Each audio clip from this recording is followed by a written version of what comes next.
Hola, parte 3, el cuartelazo militar. Hoy es 5 de julio del año 2022. No lo había dicho en los dos segmentos anteriores, para que no confundan que esto es refrito o que lo copiaron de otra parte. No, no, no, esto es en vivo, en directo, para usted, doctor Galípoli. A mi llegada al Palacio de Miraflores, desarrollé los procedimientos de seguridad que había aprendido. Me leí el libro y la investigación del asesinato del coronel Carlos Delgado Chalbot en el año 52.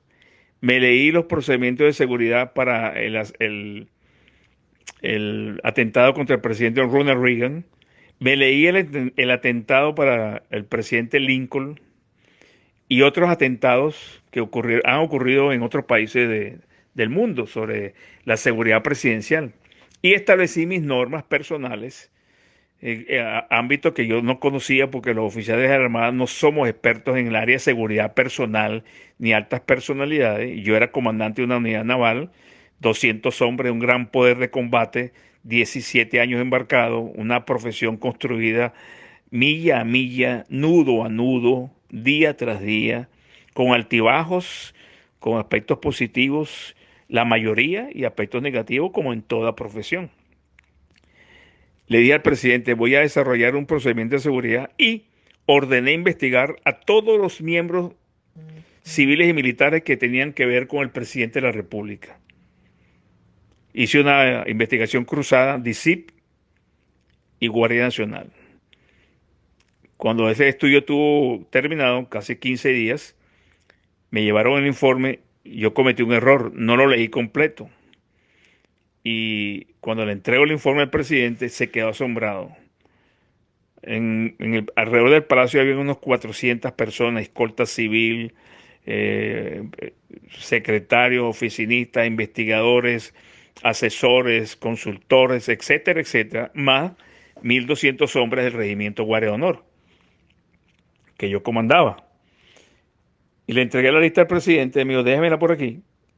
Y me llamó y me dijo, mire, aquí hay unas personas que son honorables. Y yo, bueno, posiblemente sí, presidente. Yo, dígame cuáles son y yo voy a reinvestigar. Pero esa es el primer pan de la cosecha o el primer maíz de la cosecha. Yo le averiguo, presidente. Y seguí investigando. Me llamaron muchas personas a ponerme los aviones a la orden de Cecilia Matos. Me llamaba la primera dama a pedirme los aviones, la secretaria y las hijas del presidente. Y yo le decía, mire, el avión presidencial lo utiliza el presidente solamente, el 707. Y la hora de vuelo de ese avión cuesta $13.000.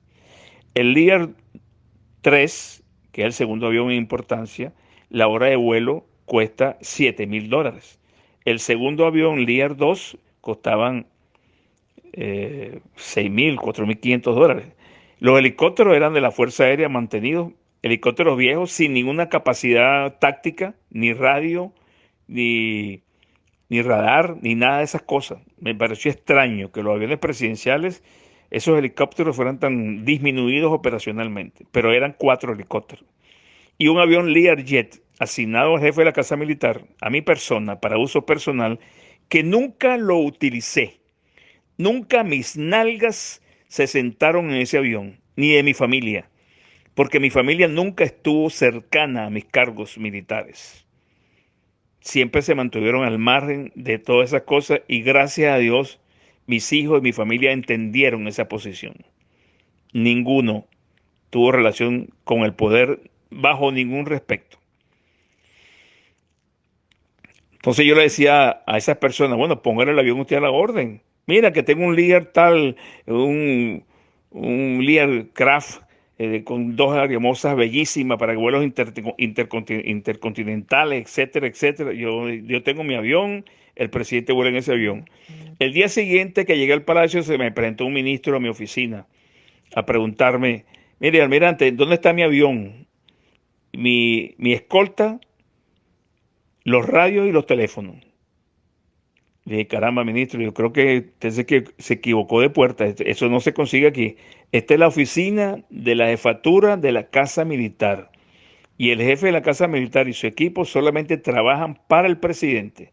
Si usted necesita escoltas, teléfonos, etcétera, etcétera, pídaselos al ministro del Interior o a otra persona calificada como el presidente o el ministro de la Secretaría. Pero por aquí no consigue nada y los aviones presidenciales dicen avión presidencial.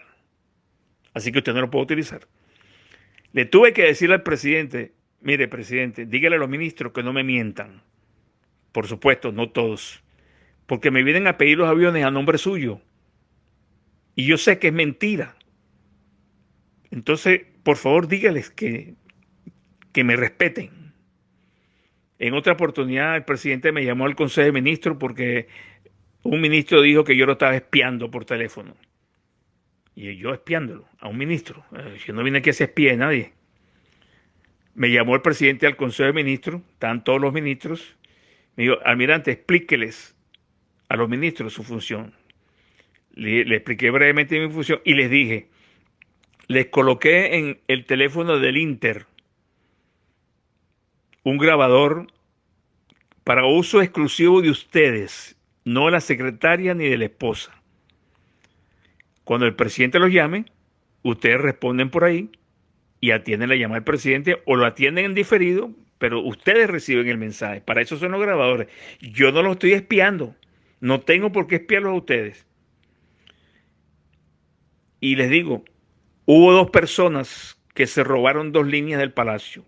Claudio Fermín y Timoteo Zambrano. Los llamé a mi oficina y le dije, por favor, me devuelven las líneas.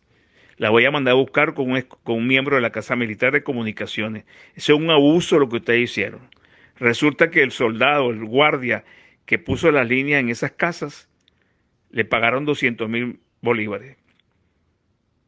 Los compraron, los chantajearon a los dos soldados y violaron la orden del presidente e irrespetaron mi conducta como jefe de la Casa Militar. Cuando le quité los grabadores, porque cada vez que cambiaban un ministro había que quitarle los grabadores y las líneas del interministerial, me llevé la desagradable sorpresa que la línea original estaba en el despacho del ministro, pero el auxiliar de esa línea correspondiente a ese ministro estaba en casa de una amiga, no en su casa. Y muchas veces las llamadas del presidente la atendía la amiga. Entonces el presidente me decía, almirante, ¿qué vaina es esta? ¿Quién está usando el Inter? Yo tenía que llamar e investigar para poner orden. Entonces, no era que el almirante Carratú era un ogro y era un tipo impedante, sino que yo tenía que trabajar alineado con el presidente y adelantarme a las cosas que le podían afectar. Y muchas cosas lo afectaban, pero muchas otras cosas yo logré parar. Porque esa es la cultura política alrededor del poder. Puras chiripas. El presidente Caldera. Bueno, le nombré decanes a los 4 expresidentes. Lucinchi, Caldera, Luis Herrera y el otro no me acuerdo cuál era el otro presidente en este momento. Y le dije, mire, presidente, le nombré unos decanes a los expresidentes. ¿Y por qué usted hizo eso, almirante? Bueno, porque son expresidentes y la Casa Militar también, de cierta manera, funcionó para apoyar a esos presidentes. Y yo como Casa Militar suya, yo considero conveniente y prudente que hagamos eso. ¿Cómo no, almirante? Aprobado. Te le nombró un edecán para actos oficiales y para cualquier necesidad a los expresidentes vivos en aquel entonces. Lucinchi, Luis Herrera, Caldera. El presidente Caldera, en mayo del año 91, o en verano del año 91, me pidió ir a Cabanallén, a la residencia presidencial. Y yo dije, ¿cómo no, presidente? Dígame cuántas personas van, yo le dispongo los aviones, etcétera, etcétera, para que lo lleven, lo dejen allá y el apoyo logístico también para su permanencia, además de los camareros, cocineros y todo lo que usted necesite. Bueno, el presidente Caldera llevó 25 personas. El presidente Pérez se molestó muchísimo, pero no me dijo nada. Me dijo, bueno, almirante, solucione el problema. Bebida, hielo, comida, películas, dominó, cartas, televisores, pantalla rastreadora para señales de televisión. Todo eso se puso en Cabanallén para apoyar al presidente Caldera. El presidente Caldera nunca le dio las gracias al presidente Pérez y a mí me trató como un perro. Por primera vez. Porque después fueron 2 veces más. Entonces, ¿de qué me hablan? ¿De qué pulcritud me hablan los civiles? Yo no con diferencia entre civiles y militares. Somos ciudadanos todos, en diferentes posiciones, diferentes profesiones, pero somos militares, somos ciudadanos todos. ¿De cuál es la inquina contra los militares de mi generación? Repito, el 4 de febrero el 95% de la Fuerza Armada fue leal al gobierno, a la Constitución, al presidente. ¿Y quiénes estaban conjurados? ¿Quiénes eran los golpistas? Rodríguez Corro, Ula Pietri, Moronta, Burel Rivas, los Adecos, Alfarucero, José Vicente, Alfredo Peña, el Nacional, Teodoro Pekov y toda la izquierda pedigüeña y arrastrada, pacificada en el 72 por Rafael Caldera. Entonces, ¿de qué estamos hablando? Los militares somos culpables de este peo. ¿Y por qué la conjura no aparece? ¿Por qué no aparecen los nombres? Y ustedes cuando se reúnen tú, Galípoli, cuando vas a esos grupos que tú te reúnes, ¿por qué no nombran a los conjurados con nombre y apellido, como los nombro yo? ¿Cuántos arrastrados hay ahí? ¿Cuántos traidores hay ahí? Y conviven y cohabitan. Coño, ¿cómo van a celebrar un aniversario del presidente Pérez, los 100 años, cuando fueron los causantes del desastre de su gobierno y enterraron a Venezuela en este peo que no podemos salir? Coño, qué vagabundos son. Coño, la palabra traidor en la época del Libertador era fusilamiento, piar y muchos otros traidores. Yo no estoy diciendo, como le dije a Carla Angola en un programa de televisión, que yo iba a fusilar a nadie. No, no, no.